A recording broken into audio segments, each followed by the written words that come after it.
Olá, pessoal do nono ano. Hoje a gente encerra a Era Vargas, tá? Que a gente começou no começo do mês, tá? Tivemos essa pausa para nossa provinha, mas estamos voltando. Assistimos o documentáriozinho semana passada e hoje a gente vai concluir com o Estado Novo. Nós vamos só recapitular. A gente já viu o fim da política café com leite, né? A Era Vargas, começamos a Era Vargas, aí a divisão, os 3 períodos do governo Vargas, né, o governo provisório, a Nova República, que é eleição indireta, e a gente vai ver hoje o Estado Novo, tá?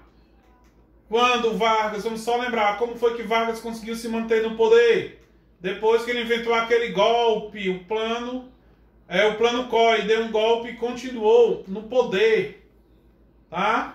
Aí a gente começa vendo a partir de hoje o Estado, hoje a gente vai ver o Estado Novo, que foi de 1937 a 1945, também chamado como ditadura Vargas, que a gente já viu lá na última aula o que ele fez na Constituição de 37.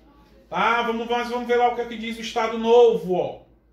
O Estado Novo foi um período do governo de Getúlio Vargas que a centralização do poder e o autoritarismo prevaleceu. Prestem atenção, autoritarismo. Quando deu o golpe de Estado, que foi a invenção do Plano COI, e suspendeu imediatamente a antiga Constituição, fechou o Congresso e acabou com a liberdade de todos os cidadãos.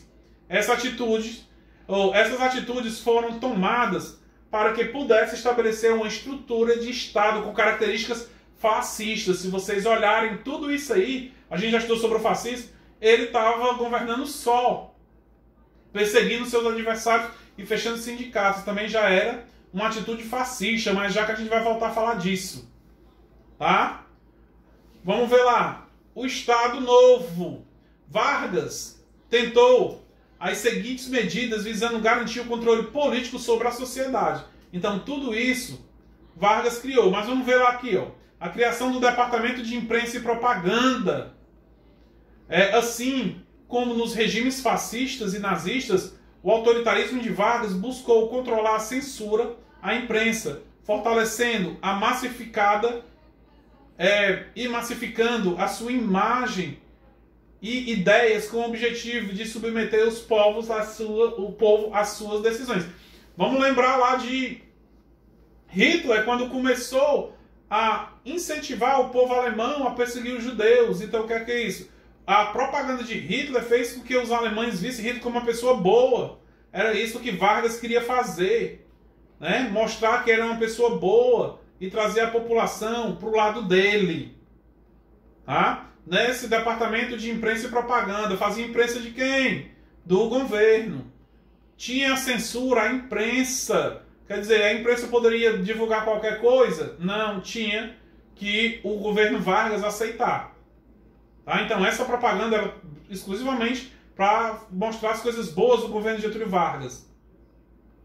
O controle social por meio da instituição da pena de morte para qualquer indivíduo que se opusesse ao regime. Olha aí, o totalitarismo. Perseguir seus opositores. Então ninguém poderia ficar contra Getúlio Vargas, porque senão era perseguido. Outra atitude de controle social incluíram caçar os direitos individuais, controlar o poder judiciário e legislativo e acabar com todos os partidos políticos existentes. Também expulsou do Brasil ou prendeu a maioria de seus adversários políticos, a mesma coisa que Hitler fez e Mussolini também fez. Tá? Getúlio estava se mostrando um totalitarista. Uma mistura de fascismo com nazismo. Tá? Aí veio a criação do Departamento Administrativo de Serviço Público. A DASP era um órgão fiscalizador que visava realizar concursos públicos e formar melhores funcionários que teriam contato direto com os cidadãos. Mas o objetivo central era fortalecer o Estado autoritário, impedindo assim que o setor privado e o capital financeiro externo tivessem força no Brasil. O que é isso? Ele treinava as pessoas para botar na cabeça da população que ele era uma pessoa boa e não ligasse para o que vinha de fora. Tá? Então era um governo totalmente autoritário. Olha aí o que foi que ele fez. Criou essas companhias, ó, visando fortalecer o Estado brasileiro e impedir o capital estrangeiro, que o capital estrangeiro se fortalecesse. Com seu liberalismo econômico, Vargas criou várias empresas públicas sob o controle, com destaque para... Vou levantar para explicar isso aqui. Pessoal, essa parte aqui, Vargas nacionalizou a siderurgia, que é o aço, os minérios e a energia, com a criação dessas companhias estatais, tudo por... Será que elas foram tudo vendidas, né? Mas, não, a Chess não foi não.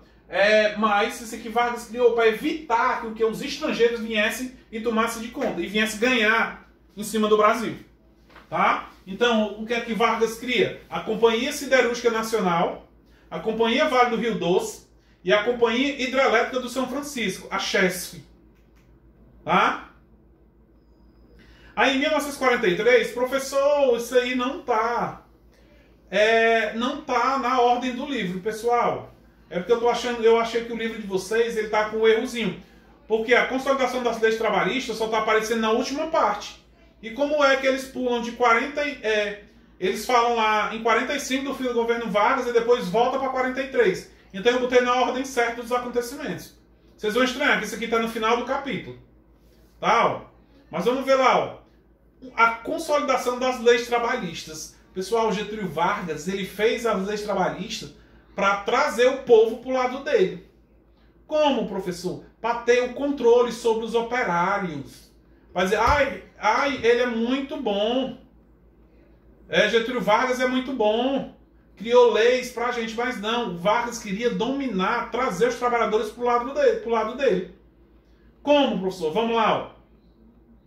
Um dos focos principais da política econômica de Vargas tinha a ver diretamente com as relações de trabalhadores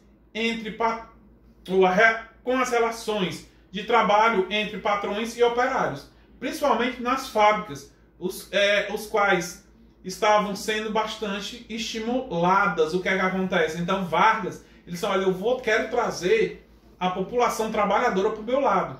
Deu certo, deu, que a gente vai já ver o queremismo. Tá? Então foi o que Vargas fez para os trabalhadores, ó. A criação do Ministério do Trabalho, a instituição que controla as relações de trabalho, inclusive mediando discordâncias e impasses. Né? Como é isso, professor? Por exemplo, se você trabalha na empresa, o seu chefe só, a gente vai trabalhar no feriado, ele não pode chegar e falar isso. Porque, segundo o Ministério do Trabalho, você tem que ser acordo coletivo. O chefe tem que chegar para todos os funcionários e, ó, vamos trabalhar amanhã, que é feriado, que eu pago extra 100%. Ou então a gente tira outro dia. Ele não pode impor, graças a quê? Ao Ministério do Trabalho. Foram criados outros órgãos chamados de delegacias regionais do trabalho em cada estado, ligados diretamente ao Ministério do Trabalho. As delegacias regionais, por exemplo, se um trabalhador está sendo explorado aqui no Ceará, ele não precisa ir lá em Brasília, no Ministério do Trabalho, e dizer que está sendo explorado. Basta ele ir na Delegacia Regional do Trabalho. Tá? A regulamentação da formação dos sindicatos, olha aí, ele liberou, a partir daí, os sindicatos das categorias profissionais de trabalho foram liberados, foram criados a partir daí, porque viviam na clandestinidade. Ó, inicialmente tinham a unicidade sindical como base. Tá? Ou seja, só poderia existir um sindicato por categoria, numa mesma localidade, no caso do município e estado. Professor, não entendi. Unicidade quer dizer um sindicato por local, por estado ou município, como por exemplo, só um sindicato dos professores. Ah, a pessoa pode ter mais? Pode. Como tem o sindicato das escolas públicas e o sindicato da escola privada. Tá? Devido às pressões da Constituição de 34, liberou a formação dos sindicatos de uma mesma categoria, tendo como base mínima o município. todo sindicato, para funcionar, tinha que ser autorizado pelo Ministério do Trabalho. É a mesma coisa. Não tem o sindicato vamos falar dos professores, que é a minha categoria. Tem o sindicato dos professores do Estado e o sindicato dos professores de Itaitinga. Tá? Então são dois sindicatos no mesmo estado. Tá? Vamos ver lá. Ó. Aí, o principal órgão criado em 43, que dá uma legitimidade às leis, o que foi a criação da CLT. Professor, o que é CLT? Consolidação das leis trabalhistas, foi quando elas foram consolidadas. Ali do lado tem um documento assinado pelo presidente e o dia que ele assinou. O que foi a CLT? Foi um conjunto de regras criadas para consolidar as leis e os direitos dos trabalhadores, as leis trabalhistas. Destacam-se a regulamentação da jornada de trabalho, quer dizer, 8 horas diárias e 40 horas semanais. A criação do salário mínimo, quer dizer, toda categoria tem que ter um salário mínimo. Quer dizer isso, porque o salário mínimo, para acabar com essa coisa, um ganha mais, outro ganha menos. Por exemplo, se todo mundo é professor, trabalha o mesmo horário, ganha o mesmo valor. Tá? E a regulamentação dos sindicatos. A CLT é usada até hoje no Brasil, sem dúvida, ó, foi muito importante para os trabalhadores, pois conseguiram melhorar suas condições de vida e de trabalho. Pessoal, a carteira de trabalho 001, se vocês podem meter a mão aqui, ó, a carteira 0001, a primeira carteira de trabalho, ela foi de Getúlio Vargas. Tá? Ela foi criada, foi a número 1. Tá? Então essas leis, elas foram de suma importância, onde tá aí existem até hoje. Eu fui pegar aqui a minha carteira de trabalho para mostrar para vocês qual é o número da minha. Ó. Aqui a minha carteira de trabalho, se dá para ver. A minha eu não sei nem ler o número. É 2899238. A diferença, um monte de número, o da dele é 01. Né? Deixa eu ver se eu consigo ver aqui. A minha é 28 milhões. Olha o número da minha, como se fosse 28 milhões 930. Não, nem sei dizer. Agora a dele era número 1. Tá? Porque a minha carteira de trabalho é assinada com o educandário aqui, que lá é a carteira assinada. Cadê aí? Não dá pra vocês verem não, tá? Mas essa é a carteira de trabalho. Eu vou guardar aqui e volto já.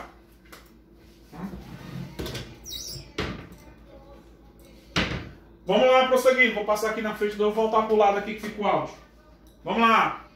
Aí vem o Brasil na Segunda Guerra Mundial. Tá? O Brasil participa da Segunda Guerra Mundial. Mas só que o Brasil entrou na Segunda Guerra Mundial do lado de quem? Dos aliados. Quem eram os aliados? França, Inglaterra e Estados Unidos. Que combatiam quem? Os nazistas. E os fascistas. Então, mas só que Getúlio Vargas, ele tinha o governo dele era como se fosse fascista, era totalitarista. E como é que pode? E aí ele vai e fica do lado dos democratas.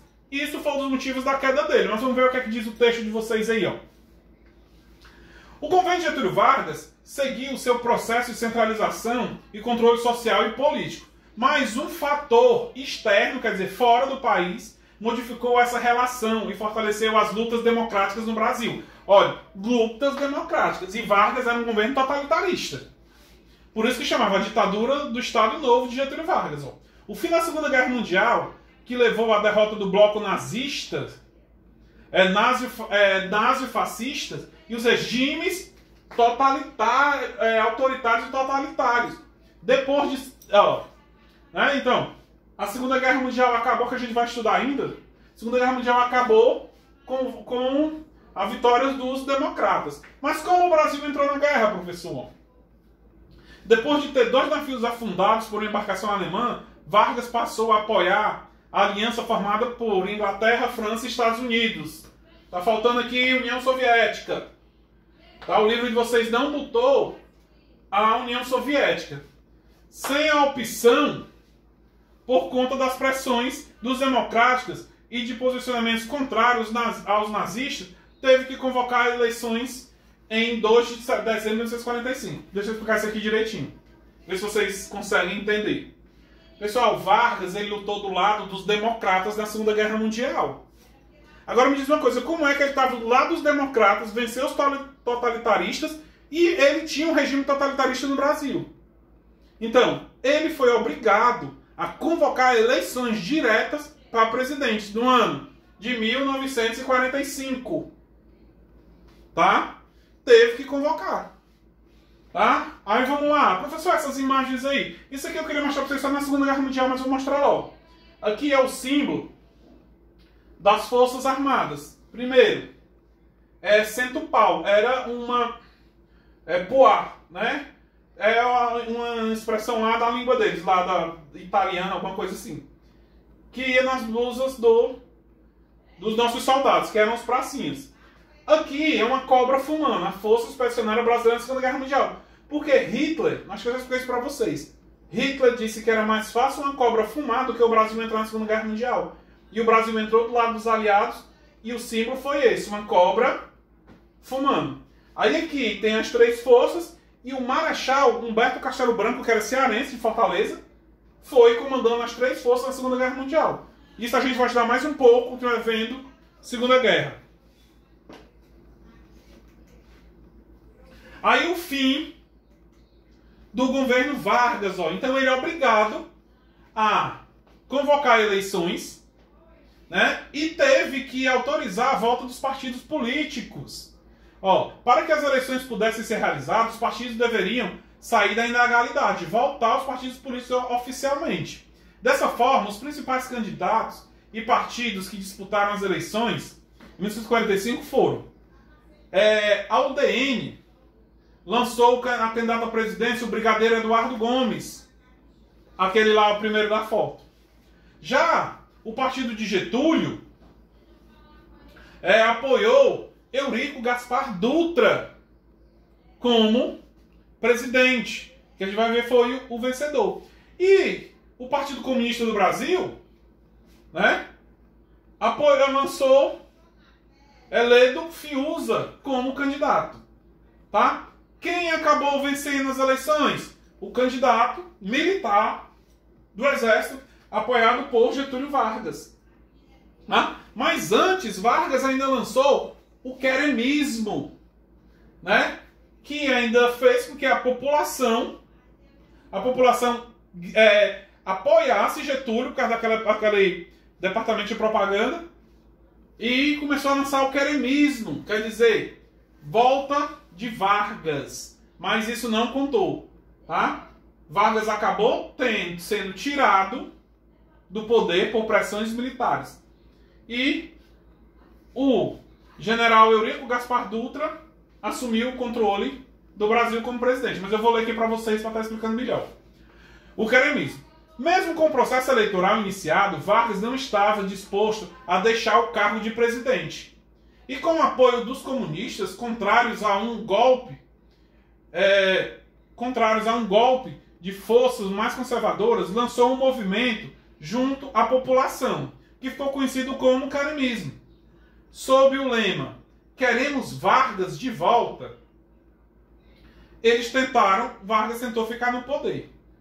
Assim, tanto junto ao Congresso, garantia a prorrogação de seu mandato, o que foi vetado. As pressões dos militares forçaram Vargas a renunciar ao cargo de presidente. Prestem atenção. Pressões dos militares. Quem foi que botou Vargas no poder lá em 1930? Os militares. Quem tirou Vargas em 1945? Os militares. Tá? Ó, Vargas foi forçado a renunciar. Ou sai ou a gente... os militares disseram, ou Vargas, ou você sai ou a gente vai lhe tirar. E o que acontece? Assumiu interinamente, aí quando Vargas foi tirado do poder, ele renunciou, assumiu interinamente o ministro do Supremo Tribunal Federal, José Linhares, que até que as eleições fossem realizadas, sendo eleito o candidato apoiado por Getúlio, partido de Getúlio aqui, ó, Eurico Gaspar Dutra. Aí aqui acaba a era Vargas, tá? E começa a redemocratizar o período populista democrático brasileiro, que teve como primeiro presidente, daí o que Vargas apoiou, Eurico Gaspar Dutra, mas isso aqui é assunto para outra aula, tá? Abraço, até o nosso próximo encontro.